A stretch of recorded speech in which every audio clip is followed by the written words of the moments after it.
Yeah, that's really good. So let's dive into the instincts.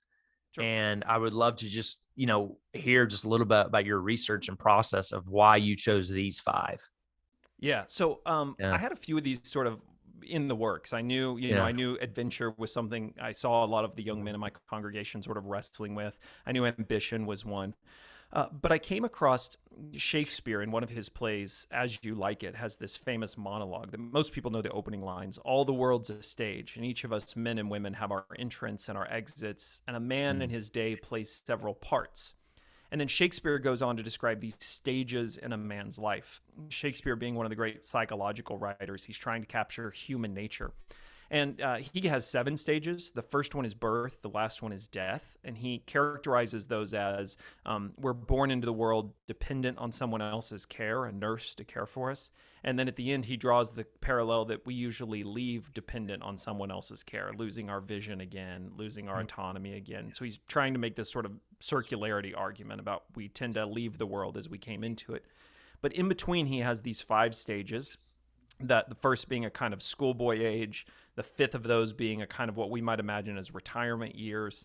And really quickly, I recognized myself in these stages. I recognized the men in my congregation fit within these stages. And then pretty quickly, I started to recognize you could see at times of their lives the men in the Bible falling into these stages. And so the book is structured around those 5 Shakespearean ages. And then I pair each one with a single word, an instinct, which is what I think Shakespeare is describing, and then a biblical character from the Old Testament to help you recognize how that instinct is at work in their life, so that by reading it, you begin to recognize it or pick up the patterns for how it might be at work within your own life as well. Yeah, that's great. So I can say them too. That might be helpful. The instincts are, the first one ended up being sarcasm, then adventure, ambition, reputation, and apathy. So those are the 5.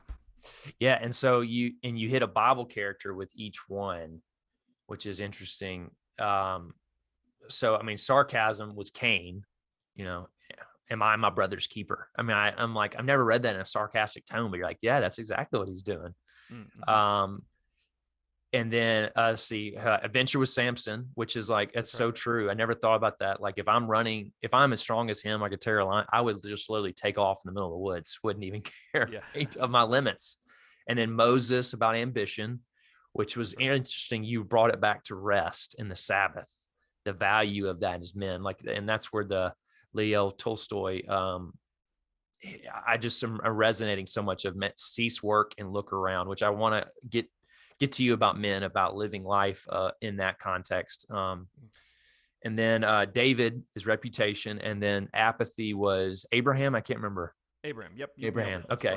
So what led you to choosing these 5? What about your research and your study that led you to choosing those 5? Well, I've always loved the Old Testament narratives. One of the challenges though of them is we tend to read these Old Testament figures as kind of heroic figures. So how can you be like Abraham? How can you be like David? Some of them don't fit, right? You're like, well, sort of, maybe I could be like Samson, but then take some of the warnings as well. But I think we're reading those incorrectly. I think the way you're supposed to read those characters is, and I write in the book, they're more companions than they are heroes. And one of the things that's interesting about how the Hebrews told stories, there's sort of a literary work called Mimesis, Eric Auerbach, who goes through and talks about the different storytelling approaches of culture. And he specifically says about the Hebrew storytellers that they were radically different than like the ancient Greeks, who would build these heroic figures as an ideal for their civilizations to strive after. So be like Hercules, look at the value that he puts, or Hector, look at the value that Hector has on display and live into that. That the Hebrew storytellers don't do that. They use the biblical stories as a way of exposing you, as a way of forcing you to look inside and recognize your own motives, your own broken humanity, that these Hebrews are not heroes. David is not, the goal of David's stories is not to be like David. There's certainly things to emulate, but it's really read David's story and then begin to better understand yourself and your own story and your needs in the same way that you see David's needs. And so that's the way I wanted to use them in the book. I wanted to unpack the Old Testament figures in such a way that they didn't just become ideals you were striving for, but they became companions by which you began to recognize your own struggles. You began to understand your own instincts and motives. And then so by them begin to long and look for the same things they longed and looked for, which was ultimately what God alone can do, what Christ brings us through salvation and the transformation of life that he provides. We're all aiming at Christ's likeness, and so were they. So they're really more companions towards that end than they are. My favorite Bible character is David. I'm going to be like David. Great. Good you resonate with David, but what does David point you on to? That's really the question. And that is interesting. I want to say the modern Christian has done that poorly. And, in the Moses chapter, I love how you dropped a midrash comment. As someone who's studied a little bit more from Messianic Jews, how they take that approach like you're talking about. Like these are just companions that we can learn from. Yeah, there's more dialogue, right? So we're in on this dialogue that these characters have kind of initiated versus, no, they're the model, align yourself with them. You actually, when you do that, you misread their stories too, because you try to make them more heroic than the writers intended them to be. And so you miss some of the ambiguity that's often the point. You miss some of you smooth things out and make things comfortable that are intentionally supposed to be uncomfortable for you. You tend to skip and only read the highlights of their life instead of really sort of settling yourself into some of the valley places with them. And so and unfortunately, if you go to them looking at them as models, you often end up misreading their stories as well.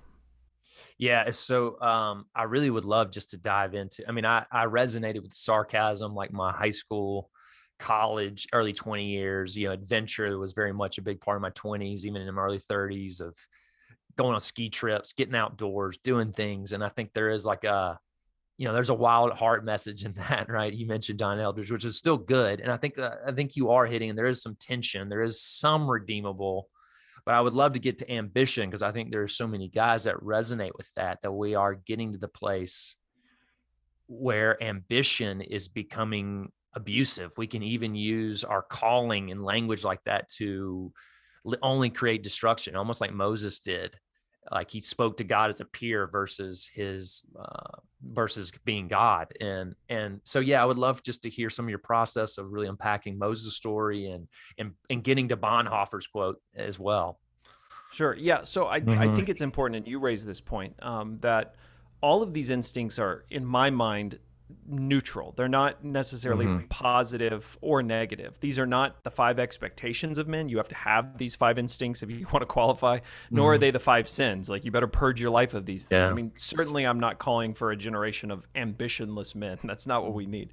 What I'm trying to say is these are instincts. Lewis uses the definition behavior as if from knowledge.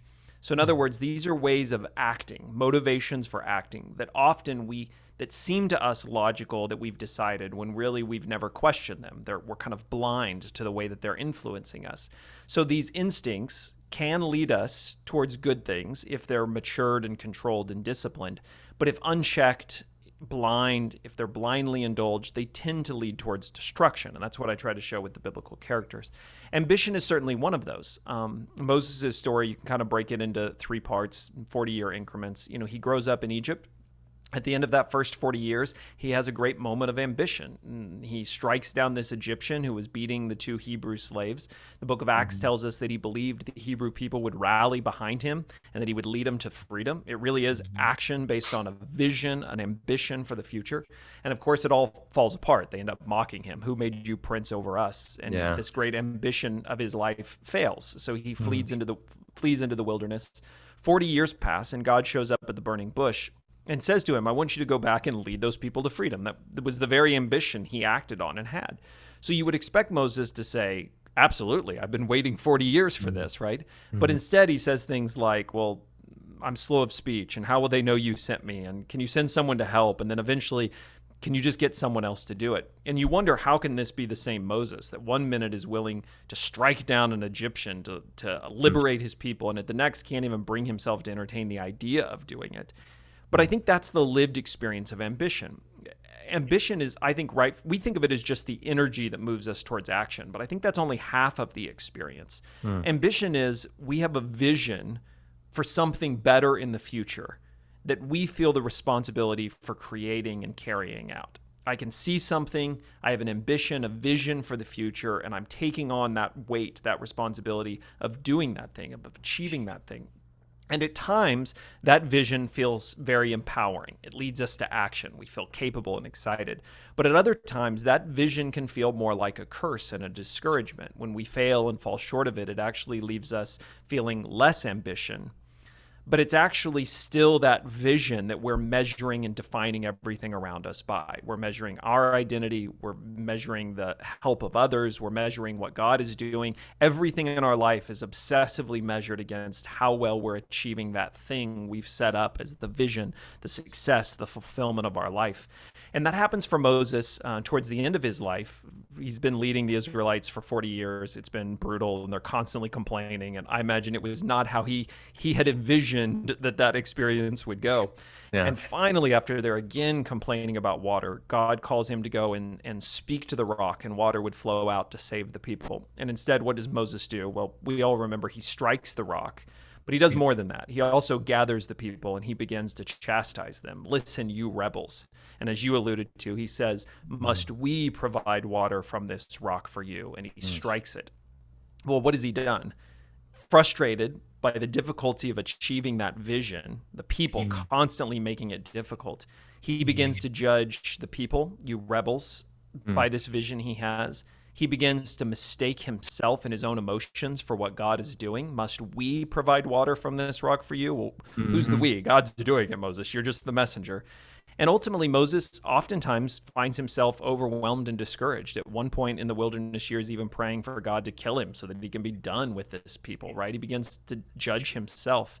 And that's where I come back to Bonhoeffer, as you alluded to. Bonhoeffer says, in what for me was a really striking quote, that God hates visionary dreaming. And he goes on to say that God hates it because it makes the man proud, and he sets himself up as the judge of his brethren, the judge of God, and ultimately the judge of himself. That instead of receiving from God, you put yourself in a position of constantly measuring, judging, defining yourself and everyone else around you against your standard. And in the end, what brings it back to Sabbath, as you alluded to, is God will ask Moses to set down that great ambition of his life. He will not enter the promised land. He will die on Mount Nebo looking out at the landscape of the promised land, but not entering it. And in some ways, it's a test for Moses. In the end, has that ambition become your God? Has your pursuit of that ambition become your faith? Or can you set down that thing, and can you rest in who God is and what God is doing and who God has been? And I think Moses actually gets that right. I think he does that. He's able to set it down without it turning into destruction. But he wrestles from the very beginning to the end with how to keep that good thing, that work God has called him to do, how to keep that in its proper checked place. And I think Sabbath is a really helpful tool for doing that.